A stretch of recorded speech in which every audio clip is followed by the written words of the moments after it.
एक गांव में एक दूधवाला रहता है। उसके पास 4 गायें थी, जिनका दूध निकालकर वह शहर जाकर बेचा करता था।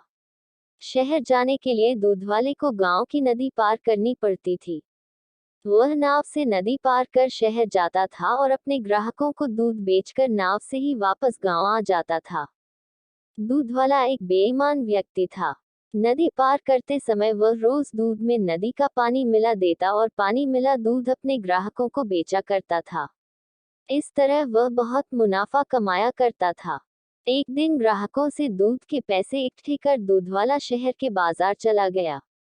कुछ ही दिनों में उसके बेटे का विवाह था। उसने बाजार से ढेर सारे कीमती कपड़े, गहने और आवश्यक सामग्रियां खरीदी।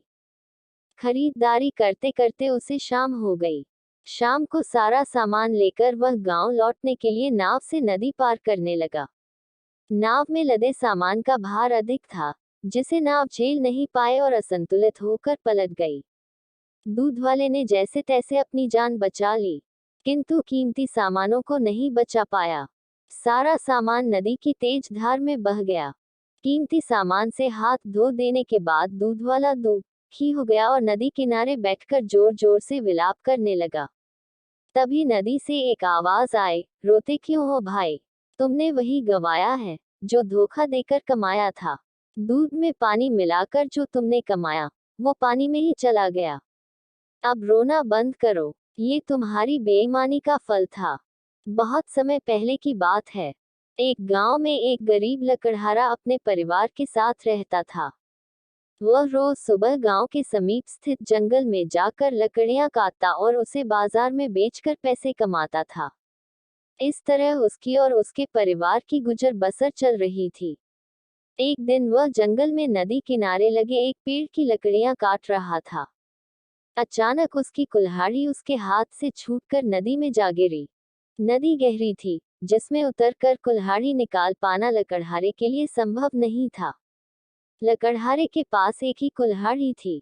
उस कुल्हाड़ी के नदी में गिर जाने से वह परेशान हो गया कि अब वह अपनी जीविका कैसा चलाएगा।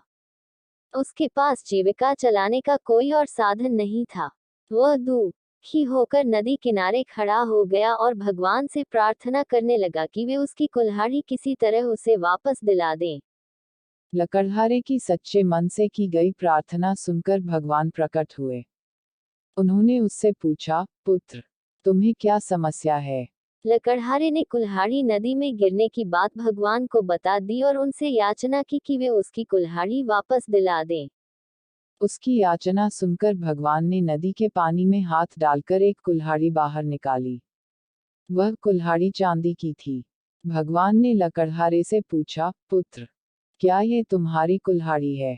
लकड़हारा बोला, नहीं भगवान, ये मेरी कुल्हाड़ी नहीं है। भगवान ने पुनः अपना हाथ पानी में डाला। इस बार उन्होंने जो कुल्हाड़ी निकाली, वो सोने की थी।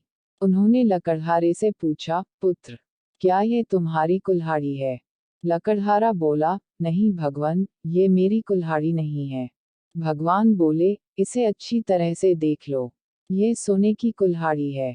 क्या वास्तव में ये तुम्हारी नहीं है? नहीं भगवान, लकड़हारा बोला, सोने की इस कुल्हाड़ी से लकड़ियां नहीं कटती। ये मेरे किसी काम की नहीं है। मेरी कुल्हाड़ी तो लोहे की है। भगवान मुस्कुराए और फिर से पानी में हाथ डाल दिया। इस बार जो कुल्हाड़ी उन्होंने निकाली, वह लोहे की थी। वह कुल्हाड़ी लकड़हारे को दिखाते हुए भगवान ने पूछा, पुत्र, क्या यही है तुम्हारी कुल्हाड़ी? इस बार कुल्हाड़ी देख लकड़हारा प्रसन्न हो गया और बोला, भगवान, यही मेरी कुल्हाड़ी है। आपका बहुत बहुत धन्यवाद।